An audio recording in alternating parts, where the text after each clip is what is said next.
శ్రీ కాళేశ్వర ముక్తీశ్వర దేవస్థానం జయశంకర్ భూపాలపల్లి జిల్లా మహదేవ్పూర్ మండలం కాళేశ్వరంలో కొలువైనటువంటి శ్రీ కాళేశ్వర ముక్తీశ్వర దేవస్థానాన్ని దక్షిణ కాశీగా పిలుస్తూ ఉంటారు. ఎందుకంటే ఇక్కడ కూడా త్రివేణి సంగమం ఉంది. అబ్బో, ఇక్కడ కేజీ చీరలు కొంటే అర కేజీ చీరలు ఫ్రీ అంట. మంగళ్య షాపింగ్ మాల్, కేజీల్లో సేల్, టన్నుల్లో ఆనందం. కాశీలో గనక ఇక్కడ గోదావరి యమునా నది అలాగే త్రివేణి అంతర్వాహినిగా ప్రవహించి త్రివేణి సంగమంగా ఎలాగైతే ఉంటుందో అట్లాంటి ప్రయాగరాజ్ తర్వాత అంతటి ప్రాముఖ్యత కలిగినటువంటి ప్రాంతం ఏదైనా ఉందంటే దక్షిణ భారతదేశానికి వస్తే ఇక్కడ కాళేశ్వర క్షేత్రంగా చెప్పుకోవచ్చు. ఇక్కడ కాళేశ్వరుడు అలాగే ముక్తీశ్వరుడు అంటే శివుడు అలాగే యముడు ఇద్దరు ఒకే పానవట్టంపై ఉన్నటువంటి అత్యంత పవిత్రమైనటువంటి క్షేత్రం. మరి ఇట్లాంటి క్షేత్రం దక్షిణ భారతదేశంలో గోదావరి నది ఒడ్డుపైన ఉండి త్రివేణి సంగమంగా దక్షిణ కాశీగా పిలువబడుతుంది. మరి దీనికి ఉన్నటువంటి ఒక ప్రాశస్త్యాన్ని కూడా వివరించేటువంటి ప్రయత్నం చేస్తాను. ఇక్కడ ఎందుకు ఇప్పుడు ఈ సందర్భం వచ్చిందంటే కాళేశ్వరం మహాక్షేత్రానికి సంబంధించినటువంటి స్థల పురాణంతో పాటు ఇక్కడ ఈ ఆలయ నిర్మాణానికి కూడా కొత్త నిర్మాణం చేపట్టడానికి ప్రస్తుత కాంగ్రెస్ ప్రభుత్వము రాష్ట్ర ప్రభుత్వం ప్రత్యేకంగా 198 కోట్ల రూపాయల నిధులతో ఆలయ పునర్నిర్మాణానికి కూడా సంకల్పించింది. అందులో భాగంగానే ప్రస్తుతం కాళేశ్వరం దేవస్థానం ఎట్లా ఉంది, రాబోయే రోజుల్లో ఎట్లాంటి అభివృద్ధి కార్యక్రమాలతో మళ్ళీ భక్తులకు దర్శనమిచ్చేటువంటి పరిస్థితుంది. ప్రస్తుతం 198 కోట్ల రూపాయల వ్యయంతో నిర్మించబోయేటువంటి కాళేశ్వరం దేవస్థానానికి మరి ప్రాముఖ్యత ఏమేమి వనరులు కల్పిస్తారు, ఎట్లాంటి వసతులు కల్పిస్తారు అన్నీ తెలుసుకున్నటువంటి ప్రయత్నం చేద్దాం. ప్రస్తుతానికైతే ఇక్కడ మొన్ననే రీసెంట్గా టెండర్లు పూర్తయి 148 కోట్లకు టెండర్లు ఖరారైనటువంటి నేపథ్యంలో మిగిలినటువంటి డబ్బులను కూడా ఇక్కడ వివిధ అభివృద్ధి ప్రాంతాలు అంటే ప్రధానమైనటువంటి దేవాలయానికి అలాగే మిగిలిన పార్కింగ్ స్థలాలు అలాగే సౌకర్యాలు ఇన్ఫ్రాస్ట్రక్చర్కి సంబంధించి మరింత నిధులు కేటాయించేటువంటి అవకాశం అయితే కనిపిస్తుంది. ప్రస్తుతానికైతే ఈ దేవస్థానానికి సంబంధించినటువంటి వివరాలు పూర్తిగా చెప్పేటువంటి ప్రయత్నం చేస్తాను. ప్రస్తుతం మనం చూస్తున్నటువంటి ఈ దేవాలయము రాజగోపురం ఇది. ప్రస్తుతం చూస్తున్నటువంటి ఈ రాజగోపురాన్ని మాత్రం ఇలాగే ఉంచి లోపల ఉన్నటువంటి ఆ దేవాలయానికి సంబంధించినటువంటి ఆ భవనాలు అలాగే ప్రధాన ఆలయం సంబంధించి కాళేశ్వర ముక్తీశ్వర స్వామికి సంబంధించినటువంటి పానవట్టం మినహా మిగిలినవన్నీ కూడా ప్రస్తుతానికైతే కూల్చివేశారు. నిర్మాణ పనులు జరుగుతున్నాయి. మరి అభివృద్ధి కార్యక్రమాలకు సంబంధించి ప్రస్తుతానికి మనం చూస్తుంటే బయట నుండి ఈ మెయిన్ దేవాలయానికి సంబంధించినటువంటి రాజగోపురం మాత్రమే మనకు ప్రస్తుతం దర్శనమిస్తుంది. వచ్చేటువంటి భక్తులు కూడా ఇక్కడ త్రివేణి సంగమంలో నదీ స్నానాలు చేసి ఇక్కడికే వచ్చి కొబ్బరికాయలు కొడుతున్నారు. మరి దీనికి సంబంధించి కొంతమంది ప్రధాన ఆలయ పూజారులు అలాగే ఈ ఆలయంలో నిత్య పూజలు చేసేటువంటి వారితో కొంతమంది ఆధ్యాత్మికవేత్తలతోటి మనం మాట్లాడదాం. మరి ఆగమ శాస్త్రానుసారం జరిగేటువంటి పూజా కైంకర్యాలు అలాగే నిర్మాణకు సంబంధించినటువంటి వివిధ కార్యక్రమాలు కూడా అన్నీ తెలుసుకునేటువంటి ప్రయత్నం చేద్దాం. ఆర్టీవీ ఎక్స్క్లూజివ్గా ఈ కాళేశ్వర ముక్తీశ్వర దేవస్థానం యొక్క ప్రాశస్త్యంతో పాటు జరగబోయే అభివృద్ధి పనుల మీద కూడా గ్రౌండ్ రిపోర్ట్కి వచ్చింది. ఆ తర్వాత మరి కొంతమంది భక్తులతో కూడా మరి ఈ కార్యక్రమాలు రాబోయే భవిష్యత్ తరాలకు ఏ విధంగా ఉపయోగపడుతున్నాయి, ఈ డెవలప్మెంట్ కార్యక్రమాలు ఎలా ఉంటాయో తెలుసుకున్నటువంటి ప్రయత్నం చేద్దాం. 2026 ఏప్రిల్ 20వ తేదీన తెలంగాణ రాష్ట్ర ముఖ్యమంత్రి రేవంత్ రెడ్డి ఇక్కడ దేవాలయ పునర్నిర్మాణానికి కూడా శంకుస్థాపన చేశారు. అప్పటి నుండి అభివృద్ధి కార్యక్రమాలకు కూడా టెండర్లు కూడా పిలిచారు. 3 సార్లు టెండర్లు కూడా పిలిచినప్పటికీ అనుకున్న స్థాయిలో రాకపోవడము చివరిగా టెండర్లు ఖరారైనటువంటి నేపథ్యంలో దానికి సంబంధించి పూర్తి నిర్మాణ బాధ్యతలు కూడా చేపట్టేటువంటి ప్రయత్నాలు జరుగుతున్నాయి. ప్రస్తుతం ఒక్కసారి పూర్తి వివరాలు తెలుసుకునేటువంటి ప్రయత్నం చేద్దాం. మనం ఒక్కసారి చూస్తున్నాం, మనం రాజగోపురం దగ్గరికి వెళ్తున్నటువంటి పరిస్థితి. రాజగోపురం అంటే గోదావరి నదిలో స్నానాలు చేసినటువంటి అనంతరం అందరూ ఇక్కడికి వచ్చి మొక్కిపోతున్నటువంటి పరిస్థితి. ప్రస్తుతానికైతే ఇక్కడ కాళేశ్వర ముక్తీశ్వర దేవాలయం ఆలయ పునరాభివృద్ధికి కూడా 198 కోట్ల అంచనా వ్యయంతో ఇక్కడ టెండర్లను కూడా పిలిచారు. కాళేశ్వరం యొక్క కొత్త బస్టాండ్కి కూడా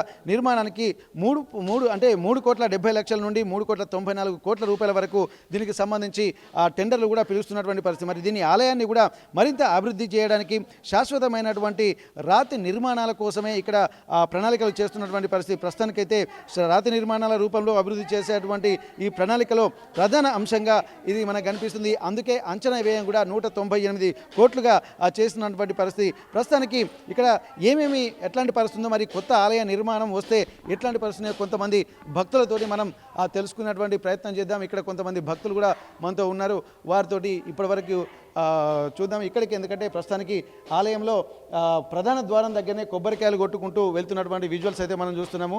అన్న, ఇప్పుడు కాళేశ్వరం దేవాలయము కొత్తగా నిర్మాణం రూపుదిద్దుకుంటుంది. మరి గతంలో ఉన్నటువంటి ఆలయము దాని ప్రాశస్త్యము ప్లస్ మనకేంటంటే ఒక రకమైన కాళేశ్వరం వస్తువు ఒకసారి వచ్చిన తర్వాత మళ్ళీ రావాలని అనిపిస్తూ ఉంటుంది. మరి మీకు ఏమనిపిస్తుంది, కొత్త ఆలయ నిర్మాణం ఎట్లా ఉండబోతుంది అనుకుంటున్నారు? బాగా చేస్తున్నారు పని. ఇప్పుడు నిర్మాణం జరుగుతుంది కాబట్టి భక్తులు వచ్చి పోతూ ఉన్నారు. గంగలో తానాలు చేసి వచ్చి పోతూ ఉన్నారు భక్తులు. కావాల్సింది చాలా బాగున్నది. ఇక్కడ దేవుడే కావాలని అందరికీ కోరిక మంచిగా ఉంటుందని భావిస్తున్నాం. Okay okay. ఎక్కడి నుంచి వచ్చినామా మీరు? రామప్ప. ఓకే, ప్రతిసారి వస్తూనే ఉంటారు ఇక. వస్తాం. మరి గంగలో స్నానం చేసిండ్రా గోదావరి నదిలో? చేసినాం. ఇప్పుడు మరి ఆలయానికి ఎందుకంటే మనం రాగానే నదిలో నీళ్ళలో స్నానం చేసి ఇక్కడికి వచ్చేసరికి మనసు తేలిక అనిపిస్తుంది. స్వామిని చూసేసరికి ఒక మంచి వాతావరణం అయితే మీకు కనిపిస్తుంది. మరి కొత్తగా దేవాలయాన్ని నిర్మాణం చేస్తున్నారు, మరి ఎట్లా ఉండబోతుంది అనుకుంటున్నారు? ఇంకా మంచిగా ఉండాలి. దేవుడి గుడి అన్ని మంచిగా చేయాలి. మంచిగా చేసి మంచిగా ఇవ్వలు ఇనే కదా గంట సత్తానేనా ఎమ్మెల్యే గండ్ర సత్యనారాయణ గారు, ముఖ్యమంత్రి రేవంత్ రెడ్డి వచ్చి భూమి పూజ చేసిపోయారు ఇక్కడ. వాళ్ళు మంచిగా వచ్చి మంచిగా చేసి మంచిగా నడిపియాలి. అమ్మ, ఇక్కడికి కాళేశ్వరం రాగానే శివసత్తులు శిగాలు ఊగుతూ ఉంటారు. ఇక్కడ శివుడు అంటేనే ఒక ఆధ్యాత్మిక వాతావరణం కనిపిస్తుంది. మరి మీకు ఎట్లా అనిపిస్తుంది అమ్మ కొత్త గుడి కడతా అని చెప్పి అంటుంటా అండి? కొత్తదే కట్టినా కానీ మంచిగా కట్టి మంచిగా ఉండాలి. దేవుడు సుతం మంచిగా ఉండి అందరూ సహాయపడాలి. సరేనా? Okay okay. అందరూ బాగుండాలి అని చెప్పి చెప్తున్నారు. ఒక్కొక్కరు కూడా భక్తులు కూడా చూద్దాం. మరికొంతమంది అన్నయ్య మరికొంతమంది భక్తులతో మనం మాట్లాడదాం. ఎందుకంటే కొత్త ఆలయ నిర్మాణం అంటేనే ఆ ఊహనే చాలా అద్భుతంగా అనిపిస్తుంది. ఎందుకంటే కొన్ని ఏళ్ల క్రితం కట్టినటువంటి ఆలయము, ఈ రాజగోపురం ఇలా చాలా అద్భుతంగా ఉంది. ఇంకా లోపల నిర్మాణం రాతితో కట్టి ఒక శాశ్వతంగా మరికొన్ని వందల ఏళ్ళు ఉండే విధంగా మనం గమనించాల్సినటువంటి అవసరం ఉంటుంది. అన్న, ఇప్పుడు మనకు కాకతీయ సామ్రాజ్యం అంతా రాతి నిర్మాణాలతో కట్టినటువంటి పరిస్థితి. మరి ఇప్పటివరకు ఏంటంటే కాంక్రీటు నిర్మాణాలతోటే సిమెంట్ నిర్మాణాలతో వస్తున్నది. కానీ ఇప్పుడు ముఖ్యమంత్రి రేవంత్ రెడ్డి కూడా ఈ ఆలయాన్ని కూడా రాతి నిర్మాణంతో 198 కోట్లతోటి కడదామని చెప్పి అంటున్నారు. అంటే మరొక 1000 ఏళ్ల వరకు ఉండే విధంగా ఒక ప్రణాళికలు రచిస్తున్నారు. మరి ఎట్లా ఉండబోతుంది అనుకుంటున్నారు ఈ ఆలయానికి సంబంధించి? మీరు గతంలో పొందినటువంటి అనుభూతి మీకు ఎట్లా అనిపిస్తుంది ఈ ఆలయానికి వచ్చినప్పుడు? రేపు ఇంకా ఎట్లా ఉండబోతుంది అనుకుంటున్నారు? గతంలో వచ్చినప్పుడు అయితే మాకు మంచి అనుభూతి ఉంది. ఎందుకంటే ఆ పురాతన ఆలయం యొక్క అనుభూతి వేరు, మనకు రాదు. ఎన్ని కొత్తవి కట్టినా, ఎంత టెక్నాలజీతో కట్టినా మనకు రాదు. సో అదే కనుక తీసుకొస్తే భక్తులందరూ సంతోషపడతారు. ఇంకా ఎన్నో ఏళ్ళు మీరు అన్నట్టుగా చాలా పటిష్టంగా ఉండి అందరికీ సంతోషాన్ని ఇస్తుంది. భగవంతుని తలుచుకోవడానికి అందరూ వస్తారు, కలుసుకోవడానికి అందరూ. సో వచ్చినప్పుడు వాళ్ళకు ఒక మంచి అనుభూతి ఇచ్చే విధంగా కడితే చాలా సంతోషం. ఓకే, శాస్త్రోక్తంగా పూజలు జరగాలి, ఆధ్యాత్మిక వాతావరణం ఉండాలి. మళ్ళీ తిరుమల తిరుపతి దేవస్థానము అలాగే శ్రీకాళహస్తికి పోతుంటే ఎట్లాంటి వాతావరణం కనిపించదు, అట్లాంటి వాతావరణం మనకి ఇక్కడ ఉండాలంటే ఇక్కడ ఉండాలి. ఎందుకంటే ఇక్కడికి చాలా మంది ఎన్నో సమస్యలతో వస్తారు. ఇక ఇప్పుడే మా మామయ్య గారి అస్థికలు కలిపి వస్తున్నాము. సో ఎన్నో వస్తారు. వచ్చినాక భగవంతుడిని చూసినప్పుడు వాళ్ళు అవన్నీ మర్చిపోయి ఓకే భగవంతుడికి దర్శనం చేసుకున్నాము, ఎంతో అద్భుతంగా ఉంది, మాకు మనశ్శాంతి కలిగింది అన్నట్టుగా చూసుకొని ప్రశాంతంగా ఇంటికి వెళ్ళేట్టు ఉండాలి, ఎంత బాధల్లో వచ్చినా. ఏంటంటే వెనకట కాశీకి వెళ్ళాలి, కాశీకి వెళ్తే అక్కడ అస్థికలు కలపాలన్నటువంటిది ఉండే. కానీ అక్కడ కూడా త్రివేణి సంగమం. అక్కడ ఏంటంటే గంగా, యమున, సరస్వతి అంతర్వాహినిగా ప్రవహిస్తుంది. త్రివేణి సంగమంలో అస్థికలు కలిపి వస్తే మాకు మంచిగా ఉంటుందని చెప్పి ప్రయాగరాజ, కాశీ అవన్నీ వెళ్ళొస్తూ ఉంటారు. మరి దక్షిణ కాశీగా ఇప్పుడు దీన్ని పిలుస్తున్నారు. ఇక్కడ గోదావరి నది, అటు ప్రాణహిత నది, సరస్వతి కూడా అంతర్వాహినిగా ఉంటుంది. ఇక్కడ పానవట్టంలో శివలింగానికి అభిషేకం చేస్తుంటే అభిషేకం నీళ్లు కూడా ఇప్పటి వరకు ఎక్కడికి వెళ్తున్నాయో తెలియదని చెప్పి అంటున్నారు. చక్కగా సరస్వతి అంతర్వాహినిలో కలుస్తుందని చెప్పి కూడా ఒక స్థల పురాణం కూడా చెప్తుంది. మరి అట్లాంటి దక్షిణ కాశీ ఇక్కడ కొత్త రూపుదిద్దుకోబోతుంది. మరి అట్లాంటప్పుడు ఆ వాతావరణము, ఈ వాతావరణము ఎట్లా ఉండబోతుంది అనుకుంటున్నారు? నేనైతే ఇప్పటివరకు కాశీని సందర్శించలేదు. ఆ అదృష్టం ఎప్పుడు వస్తుందో చూస్తాము. కాకపోతే దక్షిణ కాశీగా పిలువబడే మన తెలంగాణలో ఉన్న ఈ పుణ్యక్షేత్రానికి రావడం మాత్రం ఇది మొదటిసారి కాదు, చాలా సంతోషంగా ఉంది. ఇప్పుడు త్రివేణి సంగమం కూడా వెళ్ళొచ్చాము, వాళ్ళు కూడా అదే చెప్తున్నారు కింద నుంచి. మీరు అన్నట్టుగా ఆ అద్భుతాన్ని ఎవరు వర్ణించలేరు. సో వెళ్ళి అక్కడ స్నానం చేసి వస్తుంటే అది వేరేలాగా ఉంది. మనం పోయిన సమస్య వేరు, కానీ వెళ్ళి వచ్చినప్పుడు మాత్రం మనకు ఆ తృప్తి వేరే ఉంటుంది, ఆనందం వేరే. ఆ స్వామివారిని నిజంగా మనం నీళ్ళతో మనమే అభిషేకం చేసుకున్నట్టుగా ఉండి ఆ ఆనందం అయితే ఉన్నది. అదే కంటిన్యూ కావాలి, అందరు భక్తులు హ్యాపీగా ఉండాలి అన్నదే కావాలి. ఓకే. మీరు మాటల్లో చాలా అద్భుతమైనటువంటి భావన గోచరిస్తుంది. ఎందుకంటే అంటే గోదావరి నదిలో త్రివేణి సంగమంలో స్నానం చేసిన తర్వాత ఒళ్ళు బడలికపోయి స్వామివారిని దర్శించుకున్న తర్వాత ఏదో ఒక ప్రత్యేక అనుభూతి అనేది వస్తుందని చెప్పి అంటున్నారు. కానీ కాశీకి వెళ్ళలేనటువంటి వాళ్ళు దక్షిణ కాశీగా ఇక్కడ గోదావరి నదీ తీరంలో ఉన్నటువంటి ఈ ఆలయాన్ని సందర్శించిన తర్వాత ఇక్కడ ఉన్నటువంటి అనుభూతులు వేరు. మరి అట్లాంటిది ఒకటైతే ఇక్కడ చెప్తున్నారు, ఎన్ని నిర్మాణాలు చేసినా, ఎన్ని కోట్ల వ్యయం వచ్చినప్పటికీ కూడా మరి పాతదనానికి ఉన్నటువంటి ఒక ప్రాశస్త్యాన్ని, అదే భావనను కలిగించే విధంగా ఎంత గొప్ప నిర్మాణాలు చేసినా తమకు సమ్మతమే. కానీ ఇక్కడ అభివృద్ధి పేరుతోటి ఆధ్యాత్మికత, భక్తి లేకపోతే కొంత ఇబ్బందికర వాతావరణం ఉంటుందని చెప్పి అంటున్నారు. ఎందుకంటే స్థల పురాణం అది మొత్తం స్వయంభూగా వెలిసినటువంటి ఇక్కడ కాళేశ్వర, ముక్తీశ్వర స్వామి దేవాలయము ఇక్కడ ప్రపంచంలో ఎక్కడ లేదు. యముడు అలాగే శివుడు ఒకే పానవట్టం మీద ఉన్నటువంటి ఒక అద్భుతమైనటువంటి దేవాలయం ఇక్కడే ఉంటుంది. కాశీకి వెళితే ఇక్కడ మరణానంతరం కాశీలో అస్థికలు కలిపితే ఒక పుణ్యం వస్తుందని చెప్పి భావన కలుగుతుంది. కానీ బతికున్నప్పుడే ఇక్కడ యముని దర్శించుకునేటువంటి ఒక గొప్ప కార్యక్రమము ఇక్కడ కాశీకి వస్తే, ఇక్కడ దక్షిణ కాశీగా ఉన్నటువంటి కాళేశ్వరం వస్తే మనకు కనిపిస్తుందని చెప్తున్నారు. ఒక్కసారి మనం చూస్తున్నాము, ఇక్కడి నుంచి చూస్తుంటే ఇక్కడ గోదావరి నది ఒడ్డు తీరాన చాలా అద్భుతంగా నిర్మాణమైనటువంటి ఒక ఆధ్యాత్మిక క్షేత్రంగా కూడా కాళేశ్వరం కూడా ఎంతో భక్తుల మన్ననలు పొందుతున్నటువంటి పరిస్థితి. మరి ఇంతటి అద్భుతమైనటువంటి వాతావరణము ఇక్కడ జయశంకర్ భూపాలపల్లి జిల్లాకు సంబంధించి మహాదేవ్పూర్లో ఉన్నటువంటి మండలము అలాగే కాళేశ్వరము ఎంతో అద్భుతమైనటువంటి ప్రాంతము. శ్రీశైలంకు సంబంధించి మొత్తం అడవులు చుట్టూ ప్రాంతాలలో ఏ విధంగా ఉంటున్నాయో అలాగే అట్లాంటిది శ్రీశైలంలో స్వయంభూగా వెలిసినటువంటి ఆ స్వామివారి లాగానే ఇక్కడ కూడా చుట్టూ గుట్టలు, కొండలు, కోనలు, వాగులు, త్రివేణి సంగమాల మధ్య నదీ తీరంలో ఇక్కడ ఈ కాళేశ్వర దేవాలయం ఉండడాన్ని కూడా చాలా అద్భుతంగా అభివర్ణిస్తున్నారు. ఏదేమైనప్పటికీ కూడా ఇంతటి ఒక ఆధ్యాత్మికమైనటువంటి వాతావరణం ఉన్నటువంటి దేవాలయాన్ని చూడడాన్ని కూడా మనం గమనించాల్సినటువంటి అవసరం ఉంటుంది. మరికొంతమంది భక్తులతో మనం మాట్లాడదాం. మీరు ఇక్కడికి ఆధ్యాత్మికంగా కూడా స్వామివారి దర్శించుకోవడానికి వచ్చారు. ఇప్పుడు కాళేశ్వరం వచ్చిన తర్వాత మీకు ఎట్లాంటి అనుభూతి కలుగుతుంది? కాళేశ్వరం అంటే ఇక్కడికి వచ్చిన ప్రతిసారి మాకు ఇక్కడ దేవుని దర్శించుకుంటే మాకు అంతా కొత్త, మాకు లోపల ఉన్న ఎనర్జీ అంత కొత్త ఎనర్జీ ఫామ్ అయ్యి చాలా మంచిగా అనిపిస్తుంది.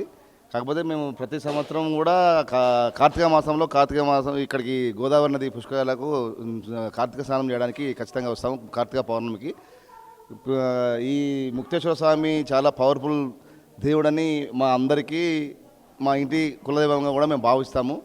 మా నాన్నగారి అస్థికలు కూడా ఇక్కడే మేము గోదావరి నది తీరంలోనే నదిలోనే కలిపేశాము.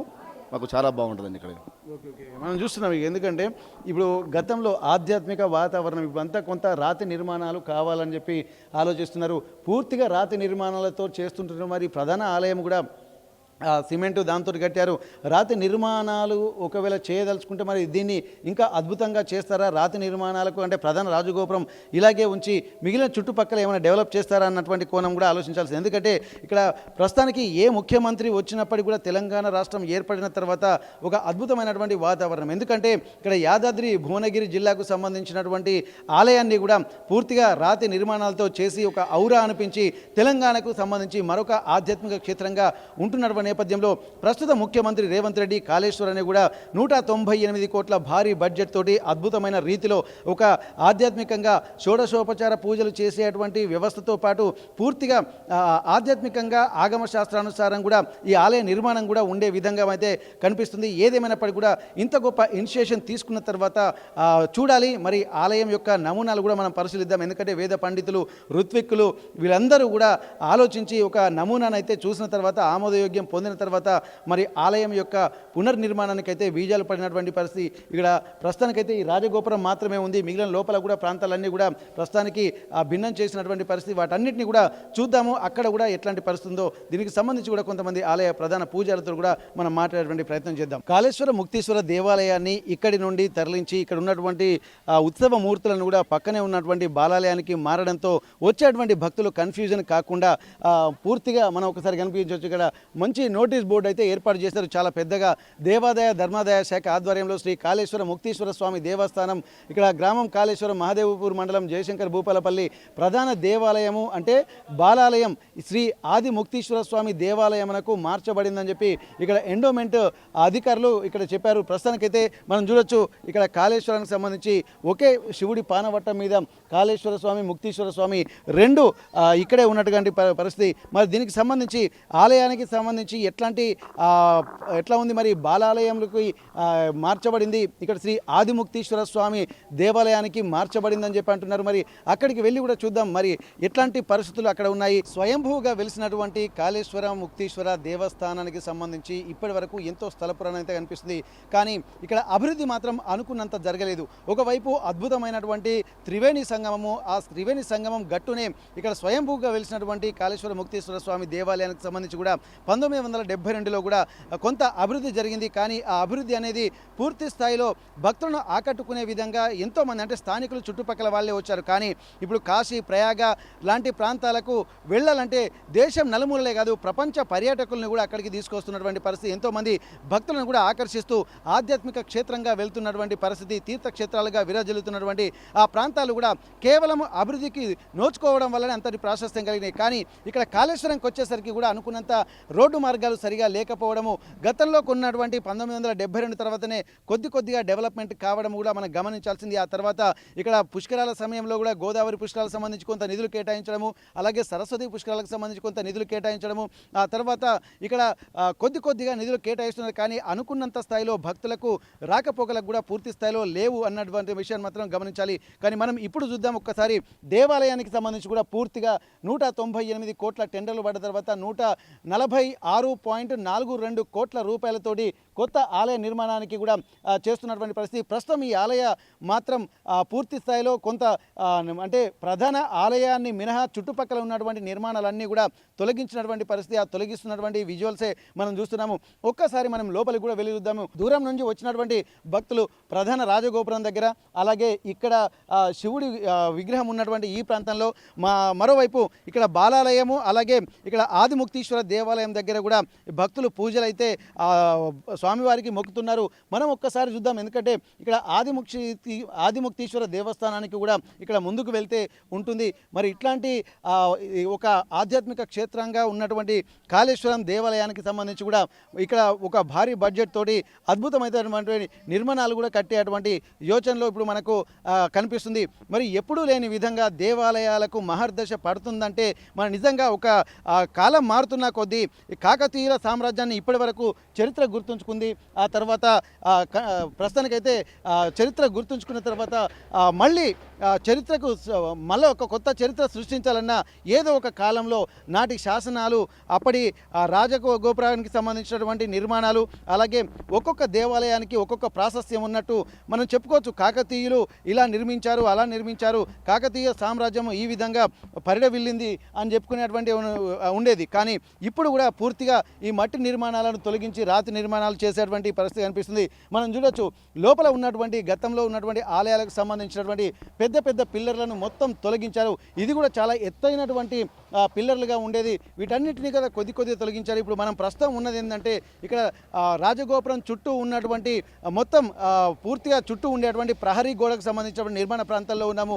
ఈ నిర్మాణాలన్నీ కూడా ఇక్కడ మొత్తం చుట్టూ 4 గోపురాలు ఉంటాయి. ఆ 4 గోపురాలలో ప్రస్తుతానికైతే 3 గోపురాలను తొలగించారు. ఆ గోపురాలకు సంబంధించి అలాగే ఇక్కడ ఉన్నటువంటి పిల్లర్లకు సంబంధించినటువంటి విజువల్సే మనం చూస్తున్నాము. పూర్తి స్థాయిలో దీన్ని నేలమట్టం చేసినటువంటి పరిస్థితి. ఇక్కడ లోపల ఉన్నటువంటి మెయిన్ అంటే ప్రస్తుతానికి గర్భగుడి మాత్రం అది అలాగే ఉంది. మరికొంతమంది ఇక్కడ డెవలప్మెంట్కి సంబంధించినటువంటి విషయాలు కూడా తెలుసుకునేటువంటి ప్రయత్నం చేద్దాం. ఈ ఆలయానికి సంబంధించినటువంటి ధర్మకర్తలు కొంతమంది ఉన్నటువంటి పరిస్థితి కనిపిస్తుంది. ఒక్కసారి మనము ఈ ధర్మకర్తలు కూడా మనతో ఉన్నారు. ఒక్కసారి వారు మరి కాళేశ్వరము గతంలో ఏ విధంగా ఉంటుంది, ఇప్పుడు టెండర్ల ప్రక్రియ పూర్తయిన తర్వాత ఇక్కడ దేవాలయం ఎట్లాంటి అంచనాలతోటి ముందుకు వెళ్ళబోతుంది మనం తెలుసుకున్నటువంటి ప్రయత్నం చేద్దాం. ప్రస్తుతానికి ఇక్కడ ధర్మకర్తలు మనతో ఉన్నారు. స్వామి, ఇప్పుడు కాళేశ్వరం అంటేనే ఒక చారిత్రక నేపథ్యం ఉన్నటువంటి ప్రాంతం. మరి ఇక్కడ ఉన్నటువంటి ఆలయము దక్షిణ కాశీగా పేరుగాంచింది. త్రివేణి సంగమం ఉంది. ఇప్పుడు ఉత్తర కాశీలో ఏ విధమైనటువంటి అద్భుతమైనటువంటి క్షేత్ర మహాత్మ్యం ఉందో ఇక్కడ కూడా అంతటి మహాత్మ్యం ఉన్నటువంటి విషయాలు మనకు కనిపిస్తున్నాయి. మరి ఇంతటి ఆధ్యాత్మికంగా స్వయంభూగా వెలిసినటువంటి ఈ క్షేత్రం అనుకున్నంత స్థాయిలో అభివృద్ధి చెందలేదని చెప్పి అంటున్నారు. ఎప్పుడు చేసినా కొంత అభివృద్ధి అయితే జరుగుతుంది. దాన్ని అంటే తక్కువ తీసిపారేలేం. ఈ మాత్రం ఉంది కాబట్టి భక్తులు వచ్చిపోతున్నారు. కానీ ఇంకా రాబోయే రోజుల్లో ఇంకా భక్తులు రావాలంటే కూడా ఒక ఫెసిలిటీస్, ఇన్ఫ్రాస్ట్రక్చరు, పార్కింగ్ సౌకర్యం, ఎందుకంటే వాహనాల సంఖ్య కూడా పెరిగిపోతుంది కాబట్టి ఇవన్నిటిని దృష్టిలో పెట్టుకొని ఇక్కడ భక్తులు వచ్చేటువంటి అవకాశం ఉంటుంది ఆధ్యాత్మికంగా. మరి ఇప్పుడు ప్రస్తుత పరిస్థితి ఎట్లా ఉంది, ఎట్లా రేపు రాబోయే రోజుల్లో డెవలప్ అయ్యే అవకాశం ఉంది? నా పేరు గంధసిరి సత్యనారాయణ. నేను ధర్మకర్తగా ఈ 2 months కింద మనకు ధర్మకర్త మండలి నియమించారు. అందులో నేను ఒక డైరెక్టర్గా ఉన్నాను. శ్రీధర్ బాబు సహకారంతో నాకు ఈ పదవి లభించింది. ఇప్పుడు గతంలో మన ఈ టెంపుల్ 72 నుంచి చూస్తున్నా నేను. 72లో ఒక చిన్న ఒక రూమ్లో ఉండే, ఇది ఒక రూమ్లో ఉండే. ఇప్పుడు తర్వాత 1982లో జీర్ణోద్ధరణ మన శృంగేరి పీఠాధిపతి గారితో జీర్ణోద్ధరణ జరిగింది. జీర్ణోద్ధరణ జరిగినాక దీనికి ఒక విశేషమైన శక్తి వచ్చింది. శక్తి వచ్చి భక్తులు పెరిగినారు అప్పటి నుంచి. అంటే జీర్ణోద్ధరణకు గురైన తర్వాత మళ్ళీ దీన్ని పునర్వైభవం సాధించుకుంది 1982లో. 82 నుంచి మళ్ళీ మేము ఇక్కడ నుంచి టెంపుల్ చూసాము. ఇప్పుడు ప్రస్తుత గవర్నమెంటు రేవంత్ రెడ్డి ముఖ్యమంత్రి కానీ మా శ్రీధర్ బాబు ఐటీ శాఖ మంత్రి శ్రీధర్ బాబు గారి సహకారంతో ఇక్కడ 200 కోట్ల రూపాయలు దీనికి కేటాయించడం జరిగింది. ఇట్టి రూపాయలతోటి ఇప్పుడు ఈ ఆలయము డిస్మెంటల్ చేయడం జరుగుతుంది. కాబట్టి ఇప్పుడు ఈ మొత్తం పని పూర్తయిన తర్వాత చాలా అద్భుతంగా ఉంటుంది టెంపుల్. రోజు ఒక 10,000 మంది ఇక్కడికి దర్శించుకునే అవకాశము ఇక్కడ జరుగుతుంది అని మా యొక్క ఆలోచన. తర్వాత అది మా యొక్క 8 సంవత్సరాల నుంచి ఉన్న అనుభవంతో చెప్తున్నాం మేము. ఇక్కడ ఆకాంక్ష కూడా మాది. తర్వాత ఇంకా మనకు ఈ దక్షిణ కాశీగా వెలిసిన క్షేత్రం ఇది. దీనికి కాశీ కంటే గొప్ప చరిత్ర ఉంది ఈ క్షేత్రానికి. కాబట్టి భక్తులు విశేషంగా వచ్చే అవకాశం ఉన్నది. ఇంకా మొత్తము టెంపుల్ అయిన తర్వాత ఈ రోడ్లు కానీ ఇప్పుడు బస్టాండ్ నుంచి ఈ గోదావరి రోడ్డు కూడా సౌకర్యం కల్పించబడుతుంది ఇప్పుడు. తర్వాత ఈ ఆదిముక్తేశ్వర ఆలయం కూడా ఇప్పుడు ఇక్కడ నుంచి బాలాలయంకు మార్చిన తర్వాత అక్కడ కూడా చాలా అద్భుతంగా పూజలు జరుగుతున్నాయి. పూజలలో ఎటువంటి ప్రాబ్లం లేదు. టెంపుల్ ఆదాయం కూడా ఏం తగ్గలేదు ఇప్పుడు. ఇప్పుడు అక్కడ కూడా సేమ్ మనకు వస్తుంది ఇప్పుడు ఆదాయం కూడా టెంపుల్కు. అక్కడ కూడా అద్భుతంగా ఉన్నది. ఇప్పుడు ఇక్కడ నుంచి వెళ్ళిన తర్వాత అక్కడ కూడా చాలా బాగుంది. తర్వాత ఇప్పుడు ఇక్కడ ఇది అయిన తర్వాత మా కాళేశ్వరం రూపురేఖలు మొత్తం మారుతాయి. మా భూములు కానీ మా విలువ కానీ పెరుగుతుంది. ఇక్కడ ఉన్న స్థానికులకు కూడా ఉపాధి కలుగుతుంది. ఇప్పుడున్న దానికంటే రెట్టింపు ఉపాధి కలుగుతుంది. ఇప్పుడు అష్టతీర్థాలు అవుతున్నాయి, టెండర్ అవుతుంది, అది కూడా అష్టతీర్థాలు. దాంతో ఇంకా మాకు ఊరికి డెవలప్ అవుతుంది. ఊరు ఈ కార్యక్రమాలని మా శ్రీధర్ బాబు గారు ఐటీ శాఖ మంత్రి గారి సహకారంతో ఈ ఊరికి చాలా డెవలప్మెంట్ చేయాలనే ఆలోచనతోటి సార్ ఈ ఫండ్ కేటాయించారు. అష్టతీర్థాలు అంటే ఏమేమి ఉండబోతున్నాయి? 8 తీర్థాలు. 8 తీర్థాలు అంటే టోటల్గా యాన తీర్థము, పక్షి తీర్థము, తర్వాత నరసింహ తీర్థము, ఇంకా కొన్ని ఉన్నాయి నాకు అవి అన్నీ. ఇక్కడ మనం చూడొచ్చు. ఇక్కడ ప్రస్తుతానికైతే మనం చూస్తున్నది ఇది ప్రధాన గర్భాలయము. ఈ గర్భాలయాన్ని మినహాయించి మిగిలినవన్నీ కూడా ఇక్కడ పూర్తిగా తొలగించి మనం చూస్తున్నాం. ఎక్కడ చూసినా కానీ అంతా గతంలో ఇది ఒక చాలా పెద్ద స్పేషియస్గా చాలా ఎత్తైనటువంటి ప్రాంతంగా ఉండే, కానీ ఇప్పుడు కేవలము గర్భాలయం కూడా చాలా కిందికి ఉన్నది. 1972లో ఇక్కడ శృంగేరి పీఠాధిపతులు వచ్చి కొంత పునర్నిర్మాణం చేసి జీర్ణోద్ధరణకు గురైనటువంటి వాటిని మళ్ళీ ఇక్కడ సకల కలశాభిషేకాలు చేసి అద్భుతమైనటువంటి పునర్నిర్మాణాన్ని చేసినట్టుగా తెలుస్తుంది. ఆ తర్వాత పూర్తిగా డెవలప్మెంట్ చేసుకుంటూ క్రమక్రమంగా వెళ్తున్నటువంటి నేపథ్యంలో ప్రస్తుతం ఈ ఆలయానికి ఇంత ప్రాశస్త్యం ఉన్నప్పటికీ కూడా అనుకున్నంత అభివృద్ధి జరగలేదు. కాబట్టి ఇప్పుడు దక్షిణ కాశీగా ఉన్నటువంటి ఈ కాళేశ్వర ముక్తీశ్వర దేవాలయాన్ని కూడా కాశీతోటి సమానమైనటువంటి క్షేత్రంగా తీర్చిదిద్దాలని ఒక లక్ష్యంగా చెప్తున్నటువంటి పరిస్థితి. మరి గతంలో ఉన్నటువంటి ఆలయము అనుకున్న స్థాయిలో ముందుకు వెళ్ళాలన్నా రోజుకు 10,000 మంది భక్తులు వచ్చి దర్శించుకోవాలన్నా కానీ ఇక్కడ ఉన్నటువంటి ప్రస్తుత ఇన్ఫ్రాస్ట్రక్చర్ సరిపోదు. కాబట్టి ఇక్కడ కేవలము ఆలయాలను ఇక్కడ పూర్తి స్థాయిలో ఒక పర్యాటక క్షేత్రాలుగా, ఆధ్యాత్మిక క్షేత్రాలుగా, తీర్థాలుగా ఉండేటువంటి అవకాశం అయితే మనకు కనిపిస్తుంది. మనం చూస్తున్నాం. ఒక్కసారి ఇక్కడ కాళేశ్వర ముక్తీశ్వర దేవాలయానికి సంబంధించి ముందుగా మాత్రం 1972లో మట్టి నిర్మాణాలు ఇటుకలతోటి అలాగే సిమెంటులతోటి నిర్మాణాలు చేశారు. కానీ ఇప్పుడు మాత్రం ఈ ఆలయ నిర్మాణాలు మొత్తం పూర్తిగా రాతి కట్టడాలతో నిర్మించి ఇక్కడ కాకతీయ సామ్రాజ్యానికి సంబంధించినటువంటి ఇప్పటి వరకు ఎలా చెక్కు చెదరకుండా 1000 ఏళ్ల నుండి ఉంటున్నాయో అంతకు ముందున్నటువంటి ఈ క్షేత్రము కేవలం పట్టించుకోకపోవడం వల్ల, అభివృద్ధి జరగకపోవడం వల్ల ఇక్కడ పూర్తిగా మట్టి నిర్మాణంతో చేశారు. కానీ ఈసారి మాత్రం దాదాపు 198 కోట్ల రూపాయలతోటి ఇక్కడ ఆలయాన్ని మాత్రం అభివృద్ధి చేసేందుకు ప్రణాళికలు రచిస్తున్నారు. పూర్తిగా చుట్టూ రాతి నిర్మాణాలు పూర్తయిన తర్వాత మళ్ళీ ఆగమ శాస్త్రానుసారం ఇక్కడ శృంగేరి పీఠానికి సంబంధించినటువంటి మళ్ళీ వేద పండితులు, పురోహితులు వారందరి సమక్షంలో కూడా ఈ ఆలయాన్ని కూడా రాతి నిర్మాణాలు చేసి నభూతో నభవిష్యత్ అనే విధంగా చూడడంతో పాటు మరో 1000 ఏళ్ల వరకు ఈ ఆలయం కూడా ఉండే విధంగా ఒక ప్రణాళికలు కూడా రచిస్తున్నటువంటి పరిస్థితి.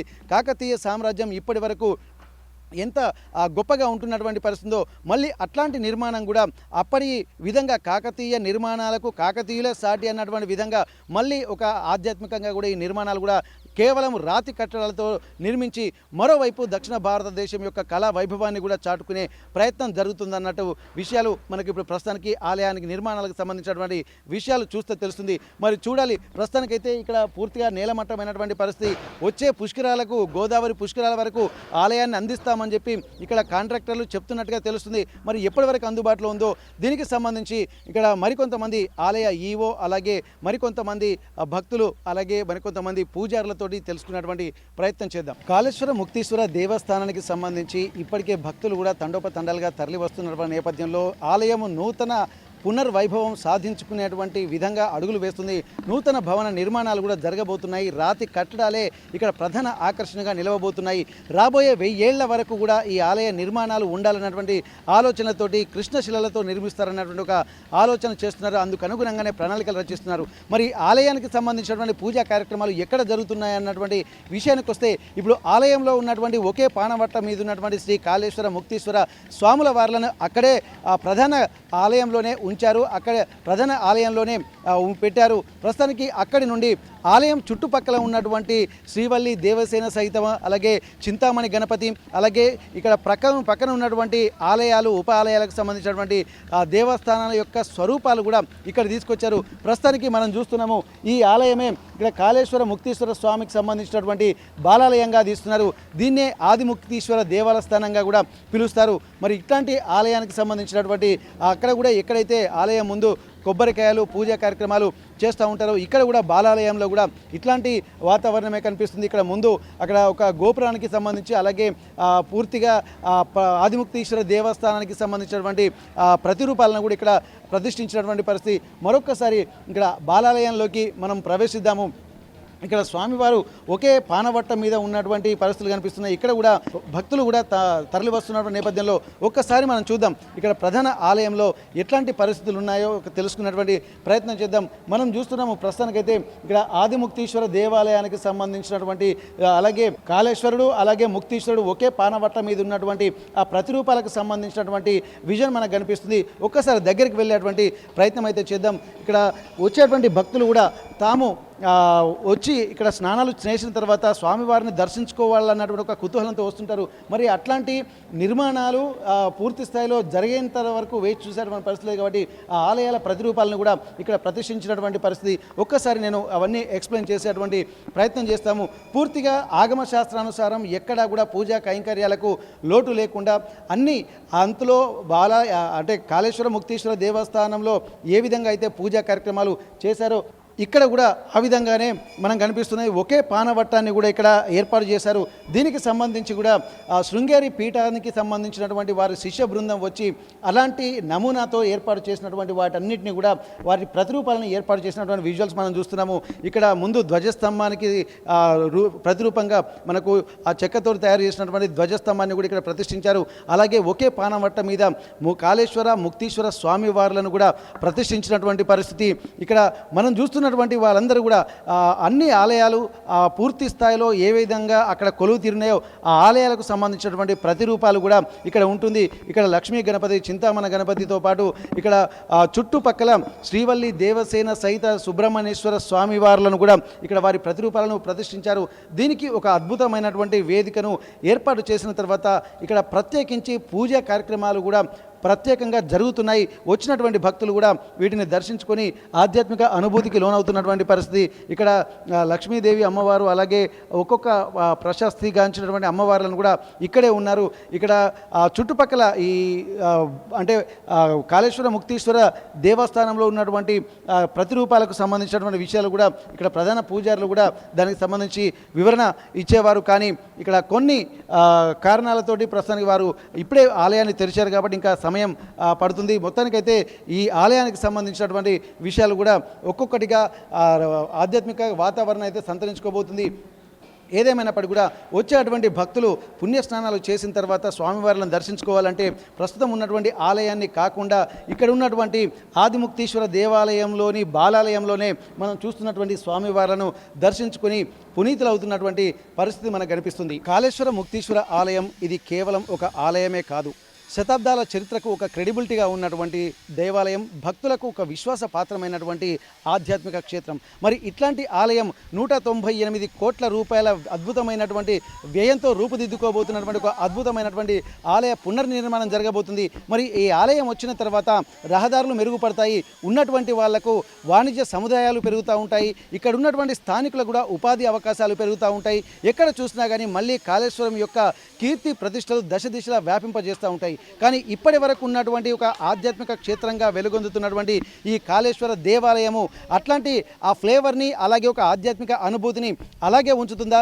మరి కొత్త ఆలయం నిర్మాణం తర్వాత మరింత రెట్టింపై ఆధ్యాత్మికమైనటువంటి కార్యక్రమాలకు, అలాగే పూర్వ వైభవానికి మించి కొత్తదనం సంతరించుకుంటుందా అన్నది కూడా ఇక్కడ ప్రశ్నగా మారుతుంది. ఇక్కడ డబ్బులతోటి కొత్త ఆలయం నిర్మాణం చేస్తూ ఉంటారు, కానీ ఆధ్యాత్మిక పరిమళాలను ఎంత వరకు వెదజల్లుతుందన్నది కూడా ఒక ప్రశ్నగా మనకు మిగులుతుంది. ఇక్కడ ముందు చూపుతోటి ఒక 1000 ఏళ్ల వరకు భక్తులకు కనువిందు చేసేటువంటి ఆధ్యాత్మిక పరిమళాలు వెదజల్లేటువంటి కొత్త నిర్మాణాలు మరి భక్తులకు కూడా ఆధ్యాత్మికంగా ఎంత అనుభూతిని కలిగిస్తున్నాయన్నది కూడా మనం వేచి చూడాల్సినటువంటి పరిస్థితి కనిపిస్తుంది. ఇక్కడ ఉన్నటువంటి ఆధ్యాత్మికంగా ఉన్నటువంటి ఈ దేవాలయాన్ని కూడా విడతల వారీగా డెవలప్మెంట్ యాక్టివిటీస్ చేయడంతో పాటు కొన్నేళ్లు కూడా పట్టేటువంటి అవకాశం ఉంటుంది. కాబట్టి ఎంత ఉన్నప్పటికీ కూడా పాత ఆలయానికి కొత్త ఆలయానికి మధ్య వ్యత్యాసం ఏందనేది కూడా ఇప్పుడు ఆ సంధి కాలంలో మనం ఉన్నాము.